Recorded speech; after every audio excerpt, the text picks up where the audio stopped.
Hello, everyone. This is your host, Anya Farber of the Zionist AF podcast. Guys, I'm super excited today. We've been on like a music kick lately. Lama, you ask? Well, I'll tell you. I'm not just going to say kacha. I'm going to tell you why. Because music is, well, it's everything. It's music and food is everything. We'll all right, Gil, is that okay? We could go music and food is everything. And Gil is smiling already because he knows we've already talked about food. But I'm very thrilled and honored to have Gil here with us on the podcast. Gil and I met when he was performing and brought me to tears.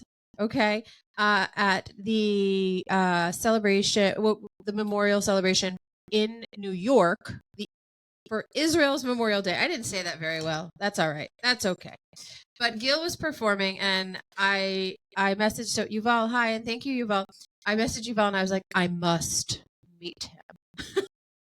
And so, Gil, you are here, and thank you so much. I'm so thrilled to have you here and learn more about you and your music journey and all of those things. So I'll let you introduce yourself with anything you want everyone to know, and then we'll just get right into the meat of the music. Okay, thank you for having me, Anya. My name is Gili Yalo. I'm a musician. Been living in Tel Aviv for the last 15 years. I make a kind of fusion between Ethiopian music and other genres, other Western genres. I sing in Amharic, I sing in Hebrew, and I sing in English. That's it, more or less. Yeah. That's a lot. That is a lot.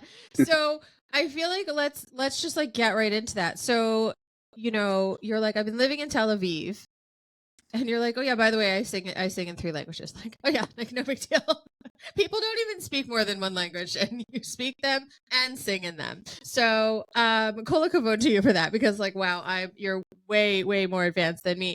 But I think like one of the things we try to do here on Zionist AF is bring awareness and like maybe things people didn't know, right? And about Israel and, all of that. And I feel like the music in Israel, I already feel like it's so, I don't even know. It's just, there's so many things, even within each like genre of music. I feel like there's mishmash influences, all this amazing stuff. Now, you're like, I sing in Amharic and Hebrew and in English, and that's already mixing multiple cultures right there. But I guess the good question is like, obviously you were an amazing singer. When did you realize, or when did you know, like, this is what I'm gonna do? Was there a lot of music in your home with your family? Were you just always singing? Like, how did that all come about? Well, I can say that I don't feel like I chose music. I feel like the music chose me. Okay. Yeah, like when I was around 4 years old, in the journey to Israel, we went by foot for more than a month, and I was singing in that group, like on my father's shoulders. I was singing to the people that made the journey with us, and they say that I will be. They had this kind of prophet that I will be a singer.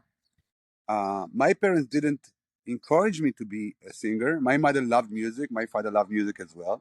They never encouraged me, but it happened, naturally. So I never thought that I would be a musician in my life. Just bumped into that situation. And whenever I sang, I felt free. I felt really good. And I think that was my understanding that music is a very, very important part in my life, but I never thought that it would be a profession. I just sang, wherever people wanted me to sing. And whenever I felt good or bad or emotional, and, I sang. For me, music is the first thing about music. The most important is a spiritual healing. Uh, so for me, it's very like spiritual healing. I think I would do it even if nobody would pay me. I remember when I was, I don't know, 15, 16 years old, running in the streets of Jerusalem. And I used to see those guys who play guitar and, people throw them a coin. And and I was asking to sit down with them and sing. That's what I used to do. So, like, for me, it's like music is a way of life. It's not a profession. Yeah. I mean, I'm trying to picture and just you as like a little kid on your dad's shoulders, like you're talking about, and you know, you mentioned it kind of in passing, but I feel like this is something also that not everyone knows. You know, Israel. A lot of people have returned to Israel, and you are talking about your journey from Ethiopia by. I mean, you mentioned so casually, like, oh yeah, like we were walking for a month, like, like no big deal. Yeah, Uh, like, but yeah, that journey in and of itself, and you and I have shared that my friend Becky, who also lives in Jerusalem, her father, she's like, I never knew when he was alive, and only after he passed, because he never really talked about it.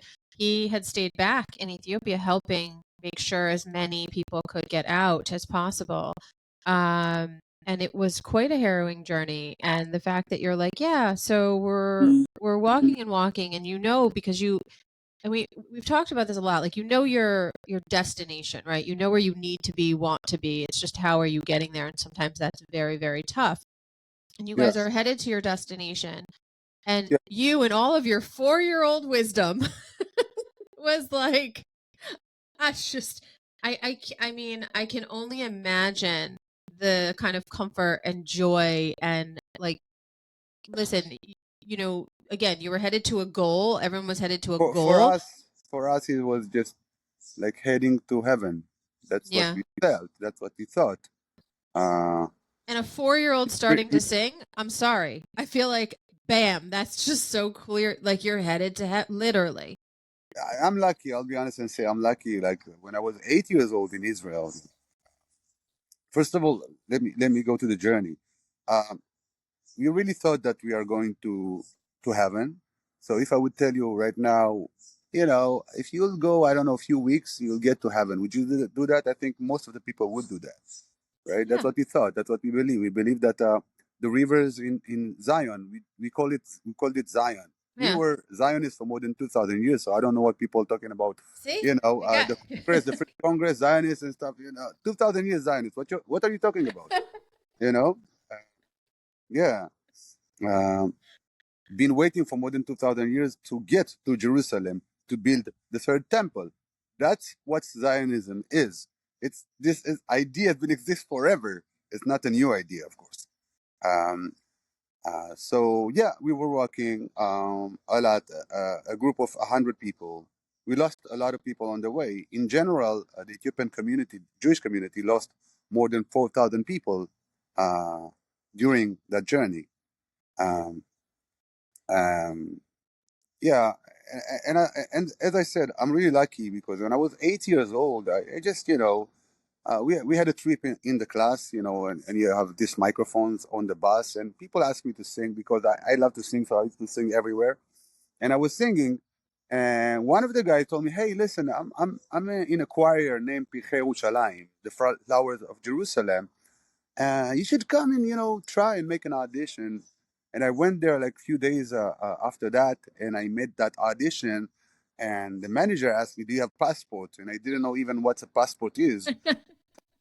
I told him no, and he told me you should make one because in a few weeks we're going to France. And I was, what? He told me, yes, I really like your voice. You should join us. And that's how my music career began. Um, so first, I think one of my first show, if not the first one, was singing in Olympia in Paris, a very famous hall, singing with Enrico Macias, one of the most Jewish musician, the biggest Jewish musician actually in France. Yeah, as I mentioned, I'm really lucky. The music picked me, and it took me everywhere. Like, I mean, I've been traveling all over the world, not because I had money. I didn't have that money to pay like all these flight tickets and everything. Just people wanted to hear me sing and to hear my story, which I find it very, very amazing that I got this opportunity. And since then, I've been singing. From some, I started in this religious group, Pirchei Yerushalayim. Later, I was singing in a high school in a rock band. Later, in the army, I was singing in the army for all the soldiers. Even singing in Lebanon for the soldiers. So, and after that, I joined to a reggae group, and I just started my solo career around 8 years ago. So yeah, I can say I'm really lucky, and that's it. That's my music journey. Like my life is like my life journey is like it's like it's combined. You know, you cannot separate between my music journey and my life journey because it has been there since I think since I was born. Well, So yeah, like you said, music picked you, and music has been driving, where you're going and what you're doing, and you've traveled the world, and you're currently in New York, and you have shows coming up, and we're gonna have links to all the shows that are coming up, and that so if people are in New York, I mean, or if you're not in New York, go to New York. I mean, and listen, that's something for me to say, go to New York, because I don't know really tell people to go to New York, but having heard him perform live, I'm now saying, yeah, go to New York. happening on June 8th actually. 8th of June or June 8th. We are going to perform at a drum club in Manhattan with Yemen Blues, an amazing band as well. Double feature, me and the Yemen Blues. So of course, June 8th, And drum. we're gonna put that information up so that they can go. And Yeah, it is my plan to be there. yeah, you should. Again, you know how I feel about coming to New York, but I'm coming to New York for you.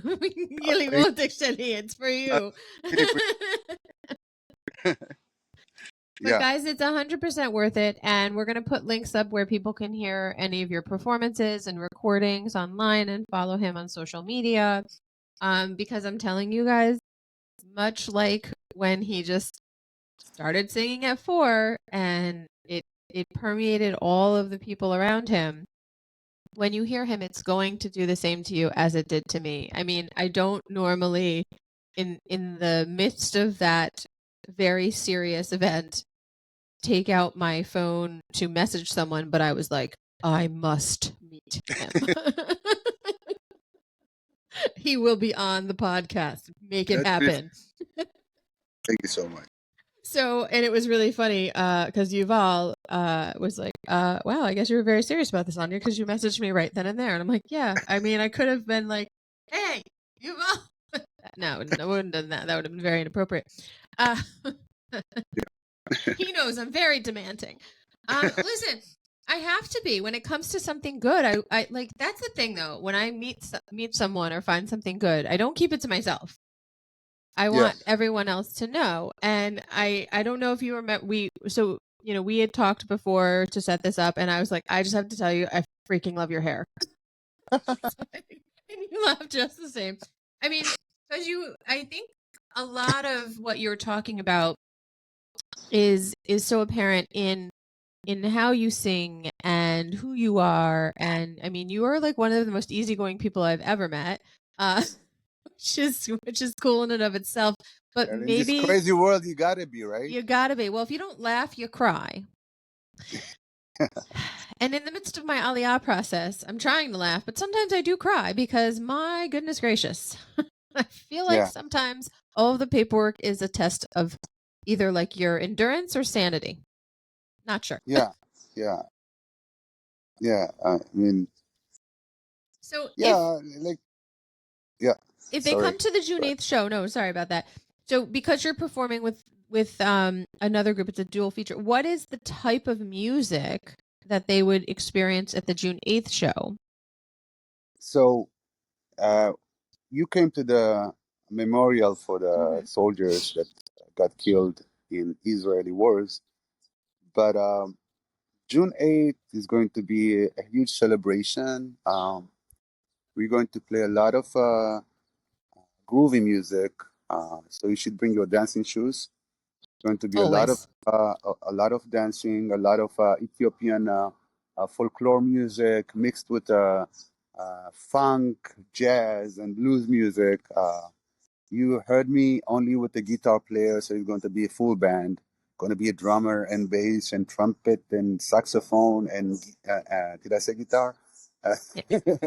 yeah, so it's going to be like really different and interesting. But I'm going to be there, so it's like what you saw. So Lama, why I'm are you not going to be there, guys? Everyone needs to be there. sure. So I mean, it's the same person as you saw at the Memorial Day. So yeah. I know. So I have to get the flyer that I have, which we're going to put up the info with the podcast, but I have to get it to my friends in the city because we're going to try to bring a posse. I mean, I'm still going to, come with my credentials so I can sort of like, create something for you, yeah, there, like more, I'll still be working, even though I'll be enjoying, I'll still be working. Is that fair? I mean, you're going to be working, so I'll be working. That's yeah. fair. That's All right. totally fair. Fair. Yeah. So Yeah. I'll do that so I can create some clips because I have a feeling once people start looking you up, they're going to just be wanting more and more and more. So, I mean, obviously, Barul, guys. I mean, really. So So that. now I think you're very welcome. I think it's so interesting to me as I go through these journeys and I meet people along the way. Just hearing like the aspects of their life and also the beauty of showing people like, hi, you think you know what Israel is like, or you think you know who Israelis are, but do you? Like, do you? And I I think think most of the world don't know like about the Israeli society. It doesn't understand the complicity of the Israeli society. there you go. It complex it is. Yeah, yeah, and But also that's why you're getting the best food and the best music. yeah, it's a melting pot. It is And I mean, when it's you what the look at US it, was at one point, right? Like when all of the immigrants were coming all together and there's been influx of different, groups of people returning to Israel, like, returning to like you said, you were like, we're returning to Zion. This is what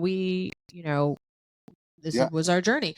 And I feel like that's one of the coolest things ever. And we talked about another artist with an Ethiopian background who is in like the rap genre or the hip yeah, hop rap genre, yeah, and I think each genre is influenced by others. And first of all, the June 8th show, I think, is going to be it's like you take all these like good things and then you shake them up. And like that's going to be the June 8th show, which I'm so excited about. and And then everyone's like going to be up on their feet and dancing and everything. But also, you have such a wide range, right? yeah, Because what I saw you at was more somber. And by the way, guys, I mean, really a testament to someone. Look, a lot of people can sound great in a studio. Maybe not. I don't know. I'm gonna go with a lot. I'm gonna keep my thing here. Many people can sound great in a studio. I'm sure even I could sound good in a studio with the right producer and yeah, all of the technology.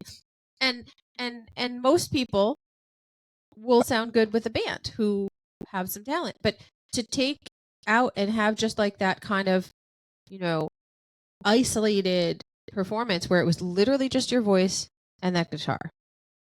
yeah, And I feel like the fact that you're so versatile, but the fact that that was the performance that was, wowed me to the point. And trust me, I'm kind of like obsessed with music and hearing it live and because music is this great thing, like you said, it can be comforting when you're down.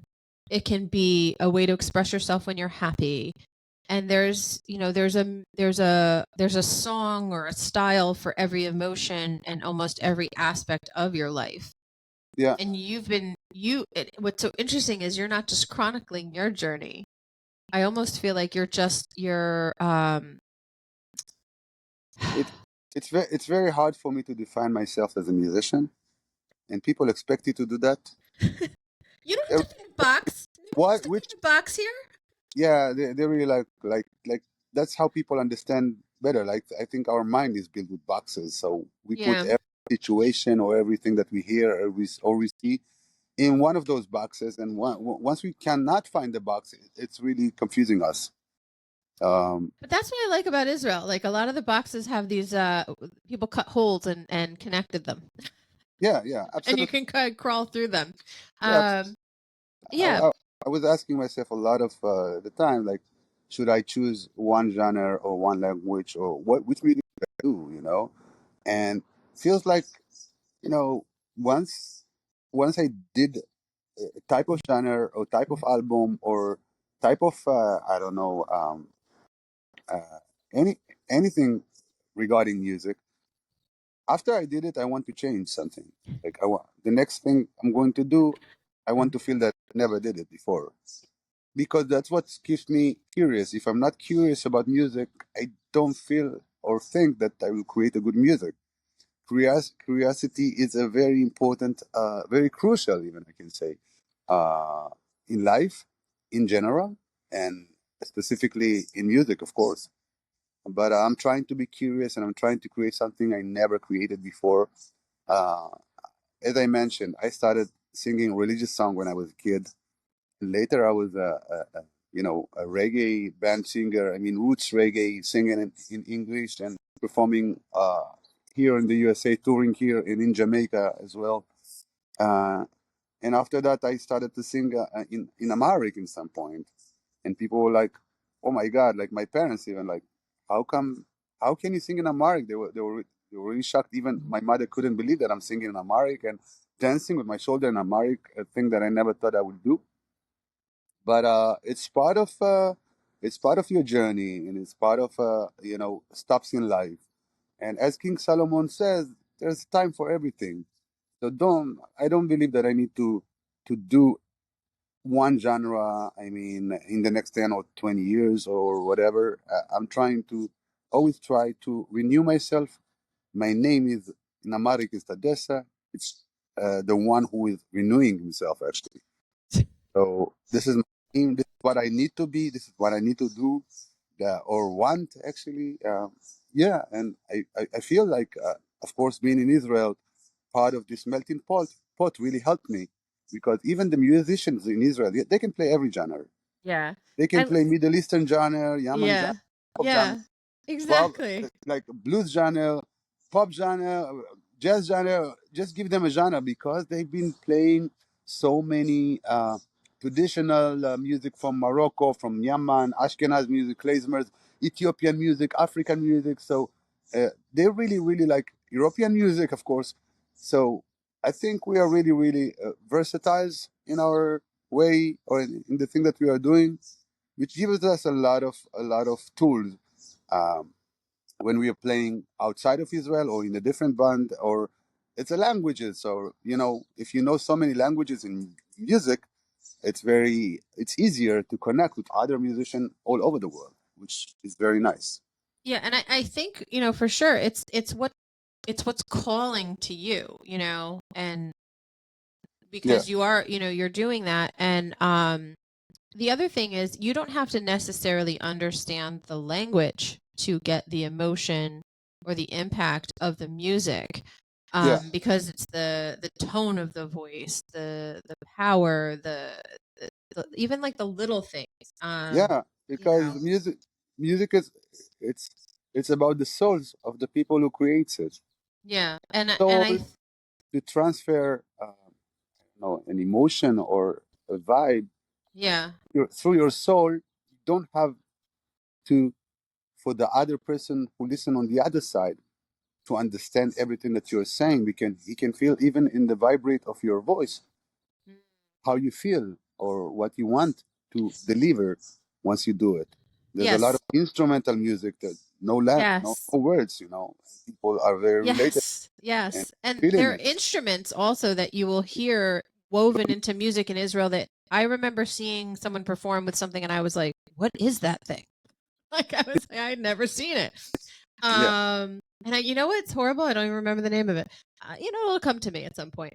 But yeah, I wanted to go back to the Amharic because now my mind is like racing, right? So I feel like I'm gonna go ahead and ask the question and somewhat put you on the spot. So when is the next possibility of me hearing you sing in Amharic, but also like you said, the shoulder dancing, and I was like, yeah. I must First of know all, this now. I don't know. I don't know if you will broadcast it today, or are we on live? I'm not sure. You So know. it's not live Yeah. because we want to make sure everyone hears everything that you have to say. So we like Great. to, we also like to give people small clips. I can't listen, Gili, I can't give them all of you all at once. I got to tease them a little bit, right? Got Just it. like I was teased with this little bit of you at the show, and already I'm like, I want more. I'm going to the next show. So we're Yeah. gonna we're gonna tease them because then they're gonna see you on June 8th. Yeah. So I have a show today, actually. Okay. Well, I don't know that today is today when this airs, but Okay. I will work as fast as I can. Anyway, yeah. So I'm performing today in a place called Lunatico in Bed-Stuy, New York. Um, and as I mentioned, my next show is like June 8th at the Drum, uh, double bill with Yaman Blues. It's going to be like amazing show because I know the Yaman Blues. They're a really good band, Yeah. and I think I'm pretty good myself. So it's I going think to be so. That's why you're on the podcast. But I wanna know when I can hear the Amharic, and I must know about the shoulder dancing. Now I will full disclosure. yeah When I was in Jerusalem, I don't remember which time. I went to see my friend Chaya Lev, who teaches an African dance yeah class at the Y, or yeah it's not the Y, but whatever. It's like whatever. It's like the equivalent of the Y yeah for Americans. And I was like all ready and ready to go, and I'm like, yes, I can do this. And I actually like do have some skills, but my goodness gracious, that was very difficult. And I was mad impressed by the class. yeah But so I'm like I love the fact that you would never think, oh yes, like in this little class in Jerusalem, this is what you would have. So much like what you're saying, I feel like there's these little beautiful jewels that people are going to find, and I can't wait to, again, that's why I'll be filming on the 8th, so that if there's something that we haven't hit on today, people will be able to see it. yeah. So first of all, of course, there's a lot of YouTube videos that you can check out my music. Uh, And we'll have those links so people yeah, can click on them. so much. And as I mentioned, I'm working on this new album now. So probably I'll release it in the next few months. Okay. So right now it's like studio time more than performing time. But I'm doing like once in a month, something around there. I'm still performing, but because I want to stay in shape. Yeah. And the next album is going to be, I think, like from my point of view, very interesting one as well because I'm going to do something that I never did before. Ooh. Music genre, which like I think it's the next album will be closer to my world or how I imagine music because like until now I worked on albums with producers and I gave them a really like free hand to make a production to my music. And this album is going to be like I think a lot of this is going to be my production because I really like wrote the lines and the beat and the singing and the writing like almost everything. Uh, I'm of course I'm going to I need my producer the producer help as well. Of course he's going to to finalize mixing wise and sound wise. He's going to finalize it better than what I did in my small studio studio in Tel Aviv.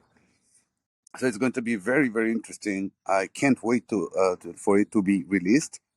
And yeah, as an artist, I'm doing a lot of things. I'm working now. I wrote a script with a friend of mine, so we're working and filming a movie in October, actually in Israel, which I'm really proud that I'm going to work on the soundtrack of that movie as well. So there's a lot of things that I'm waiting and very excited for that's going to happen in my life. And it's just keep on going and keep on learning and keep on developing because this journey never ends, never. And as I said before, if I'm curious, everything is good. Once I feel bored or I feel okay, I don't know what to do, and I don't find something that I'm finding interest in like music wise, is going to be like a very scary because I mean the outcome of what you're going to do, you can never know what's the outcome. You know how much success you're going to have, and I think when I was younger, I was thinking about success much more than today. Success is important, but the most important thing is to release the music and let the people listen to the music. And from there, most of the time, it's going to have its own legs. The songs, it's like they were yours until you released them, and now they belong to the world, not yours anymore. And let them just go wherever they want to go. And it's very like very interesting point in my life, like which I totally understand it, because once you create music with no pressure at all, I think it will be better. Because there's always, like, when you're working with a PR company and a manager, and you have a lot of expenses and stuff, so you're thinking about, yo, I need to, I need for the music to succeed. And once you're thinking about it too much, you can really, really, um, touch the music in a way that you not don't need to touch it, kind of. So I feel like in this part of my life, I'm very, very, very established and know exactly what I want and how I feel about my music, which is like I really, how do I say, um, I hope that every musician will get to that point, because that point is very important. And if you get into that point when you're young, it's much better. Um, and yeah, that's where I am right now. And I'm really lucky, and I thankful to God for giving me this tool. This tool of music, as I mentioned, really, really took me out of my small city, Ramle, in Israel, traveling all over the world. Like, most of my life, I've been traveling, and people waiting for me to see my show, and with the band, and it's amazing. I can't be thankful enough for that gift that I got from God. And I feel like the gift that you received, it's much like we're commanded to shine light, right? And we shine light when we're in a good place, and we are still commanded to shine light when we're in a dark place. And Yeah, you are just shining that out. And like you said, you're sending it out there. You don't necessarily know who that beam of light is going to hit, or what particle of that light is going to hit someone, but yeah, to know exactly. that, I heard you one time and I was like, yep, nope, need to know who that is. Need to find them. Because of course it was like a very emotional day, and I was like, wow, but that was so impactful. And I'm thinking, that one time, right? And that's why I'm so excited to share who you are with other people that may not have had that chance. Like, maybe they were elsewhere, they were turned the other way, and they didn't see that light, but now they can. And I think that when you shine light out there, people, once they receive it, they almost become a mirror in a way, right? Because they're then shining it elsewhere, so that more and more people can hear. And I'm super excited to hear all these things, like what's coming in October and everything else. And I'll be in Israel at that point, so that would be awesome. And I mean, I feel like I just can't wait. And it was funny because um, I started, like, thinking about all the different, like, musical influences that we had talked about when we set up our podcast. And we had a conversation, and this kind of stuck in my head. When we were talking about, the reggae influence and stuff, and we talked about Bob Marley. Yeah, And I think one of the reasons that I always found his music, like, so impactful, because his story was so interesting, his actual life story. And I think music picked him, like music picked you. yeah. I mean, I'll say, like, a story of mine. Like, I mean, especially the journey, and like and as an Ethiopian kid to get to Israel. So it's not typical. It's not only me that have this story. I think there's a lot of people, of course, that have a similar story as mine, because I'm not the only one who made that journey. But I'm really lucky and happy that I can share it with other people, with the world, to tell the story about the Ethiopian Jews Aliyah, which I think I don't know. I know some of the people know it, but I mean, when we're talking about worldwide, not a lot of people know it. I don't think a lot of people know Very about it. You're correct. people knows it, and a lot of people are surprised when I'm telling them that there's an Ethiopian Jewish community in Israel. They're like, "What? Yes, there is an Ethiopian Jewish community in Israel. Really? How Like, did you? And how come are you Jew? How come you are Jew?" And I, like, it's so funny. because you know, when we met the Aliyah, when we were on the journey, we were thinking we're going to Israel and there are going to be more black Jews. We never thought that there's white Jews even. That's so funny. Listen, we can't all tan that well. You know, some of That's us so funny. lack melanin. It's not my fault. That's so funny. And the story that I'm telling,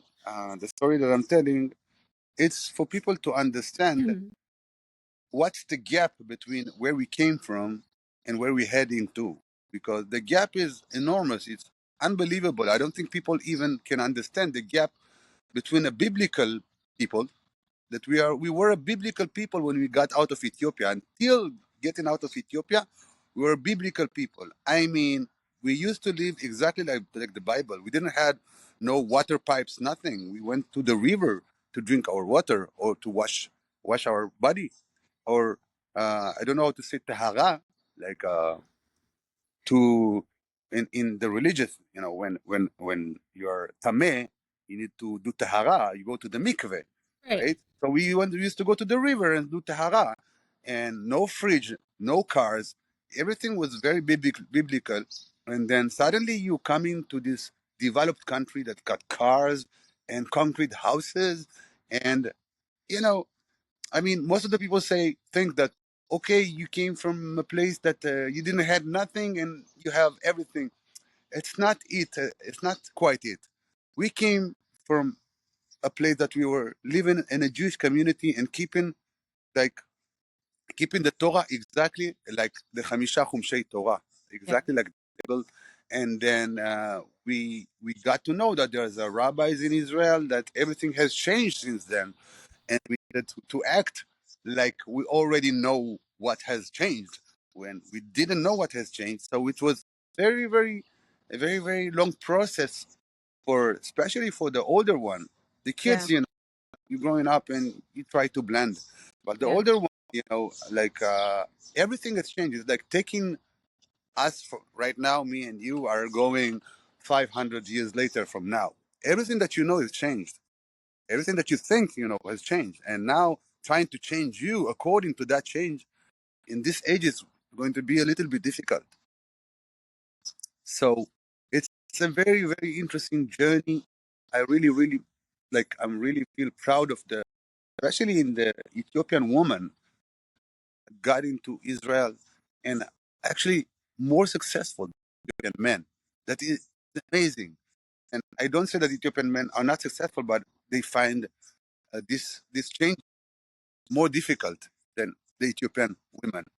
So it's very interesting, and I want that the people in the world, especially the Jewish people, all over the world, will be aware of that. I mean, unbelievable change in the way we were living from Ethiopia to Israel. That's totally different story. Yeah, and I and I think, that is amplified. Your story is an amplified version of many other people who are like leaving where they may have grown up to go to have a better life or whatever. They move countries, they move whatever.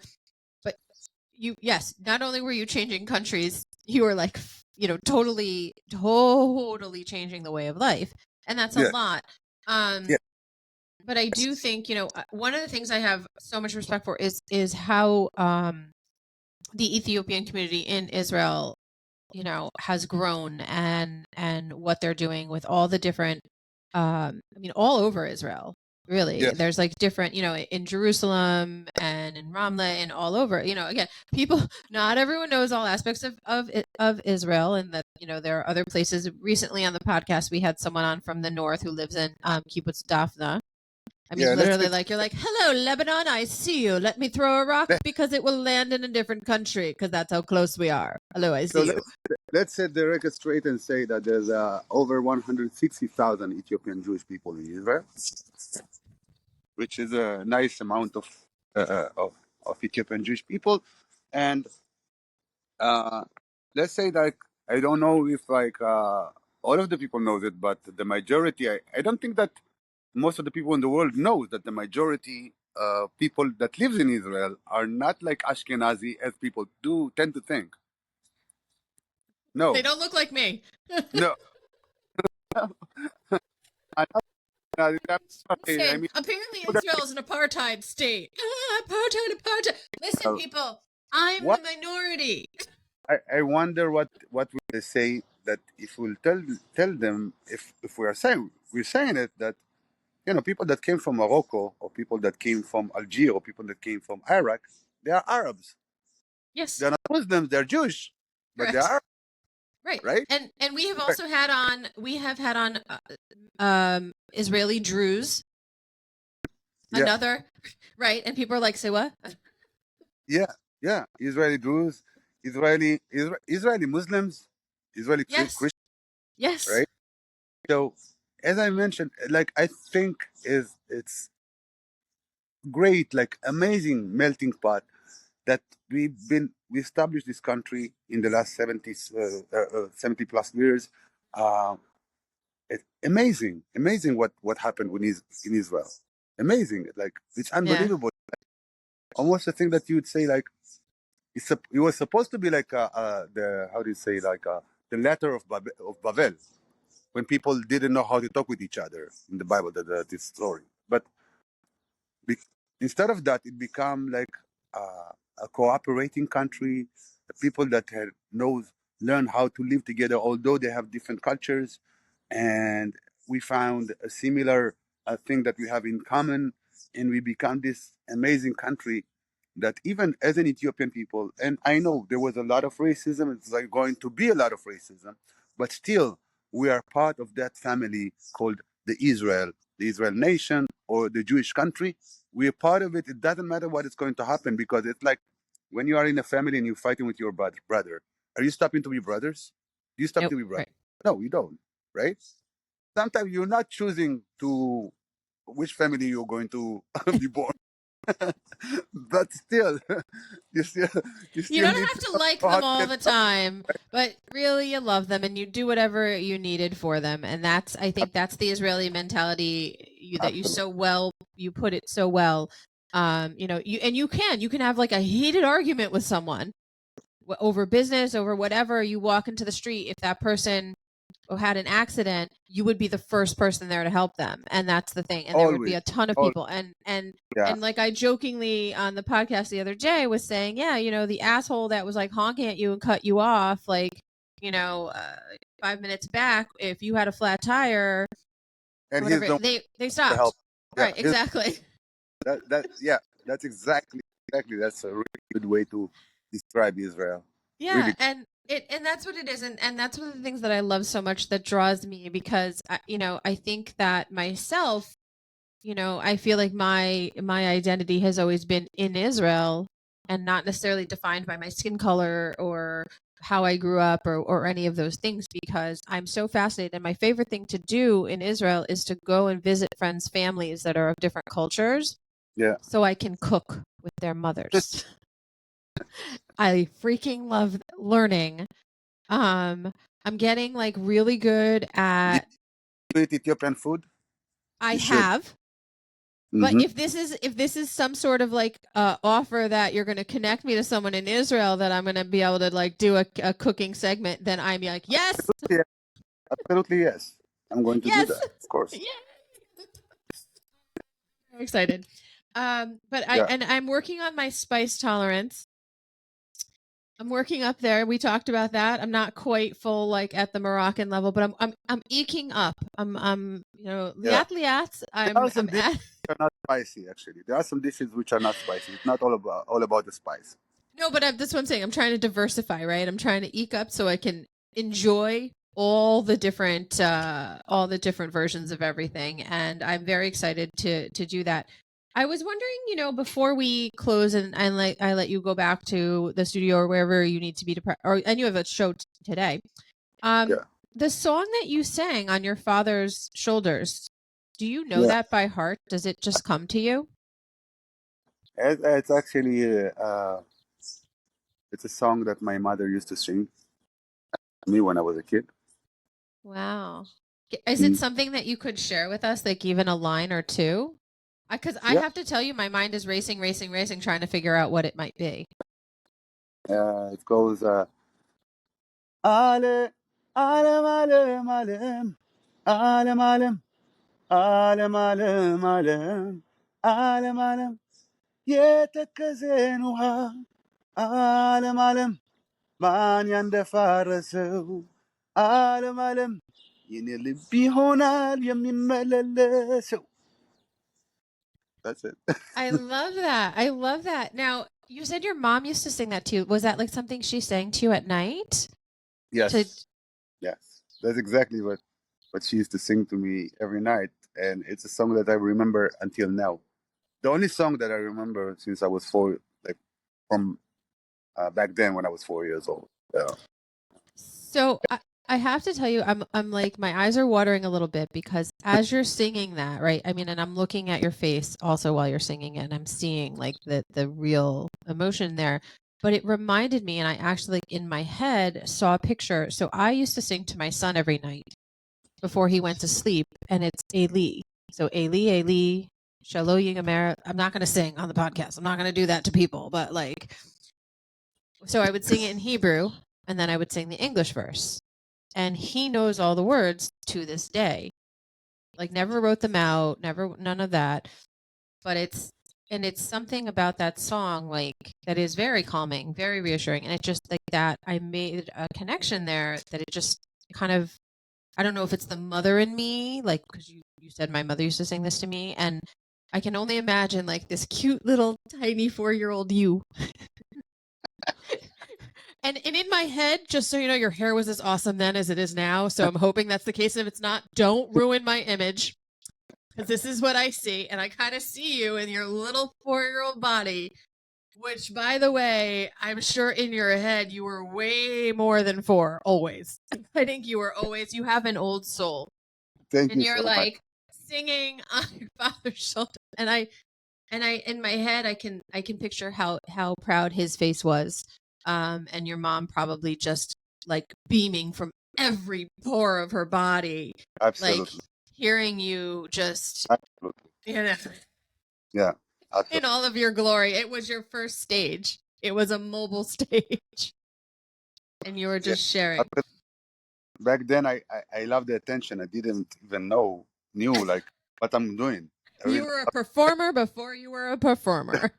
loved the attention. I love when people used to smile and laugh and look at me and say, "Oh, Come on, you're so cute cute. little kid." And I was like, "Yeah, I am." Now, what are you? Which present are you going to give me now? For you. Yeah, yeah, Share but me with your appreciation. yeah, but I really can say, like singing is like taking your clothes off in a different way. I mean, taking your mask off, taking your clothes off. Like for me, of course, each artist will say something different. But for me, it's like you're wearing these masks all day long. Of The clothes that course. the mask that you put like in your face everywhere that you are going, because experience that you had in life. So it shapes you to who you are. And for me, every time I sing, it's like taking that mask off in a minute. Like that's it, no mask. And it's just being on stage or singing. It's for me, it's like really being naked on stage and let people see me who I am without no filters, no masks. And I'm wishing to myself that it will always be like that. That it will never change to a form that I'm still wearing a mask once I'm singing.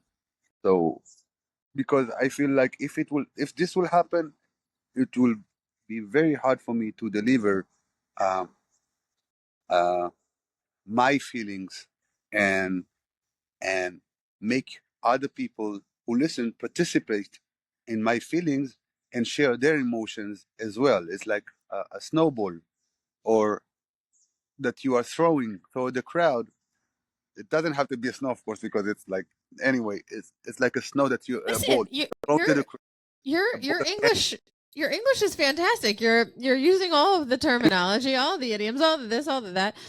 But Gil, I don't think that that's ever going to be a problem for you. I'm sorry, I don't know you that long and that well, but what I do know, I can tell you 100% that that's not going to be. I am hugging you virtually right now because I am just so appreciative of you sharing this with us and the Zionist AF family. And our purpose. Sure, we have fun and we laugh.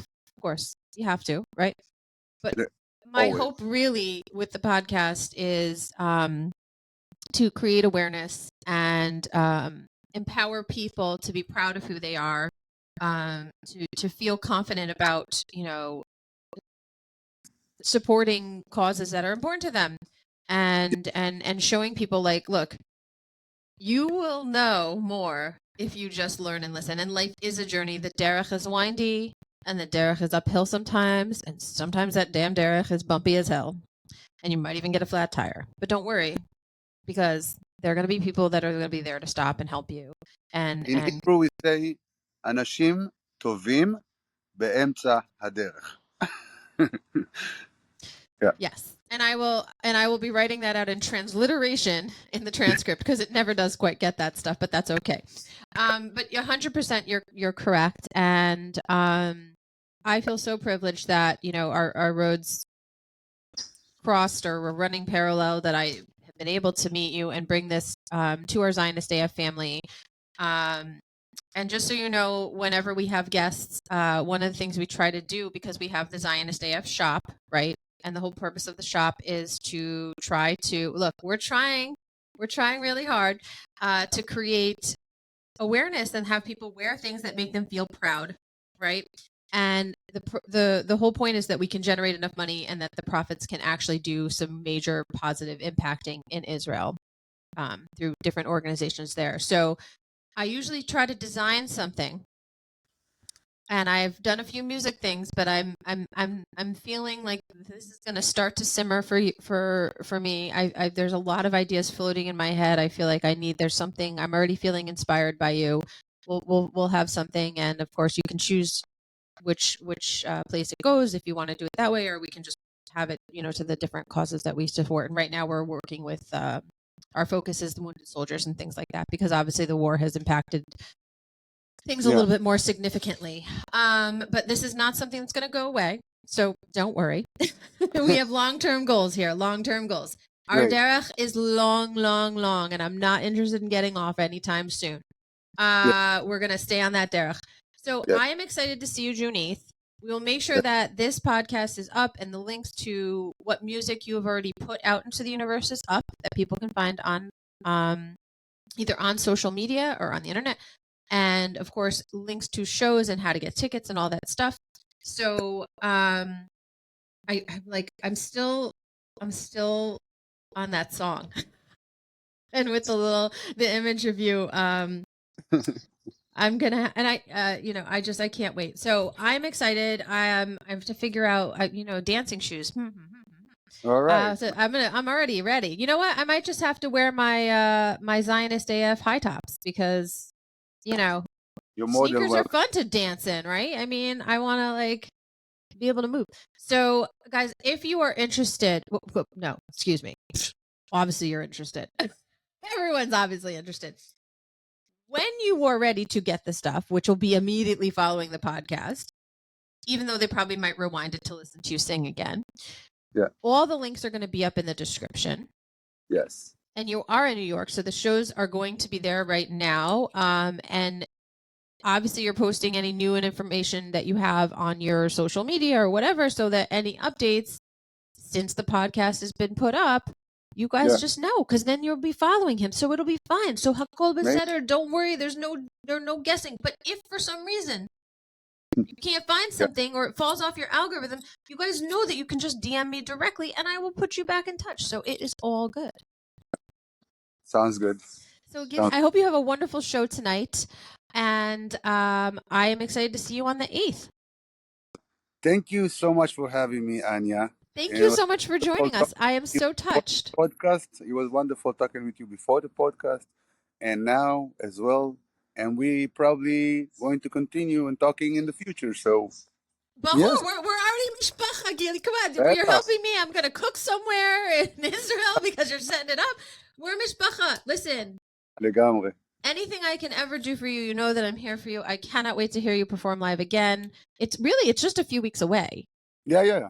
Which is also panicking me because, that means like Aliyah is getting closer and closer, and I still need to have my interview so I can book my flight with El Al. Amazing. Don't you love it? It's a test. Can you live through this? Then yes, you might be able to succeed in Israel. That's okay. Listen, guys, sometimes the Israelis are a little prickly, Yes. but they're so gooey inside, so don't you worry.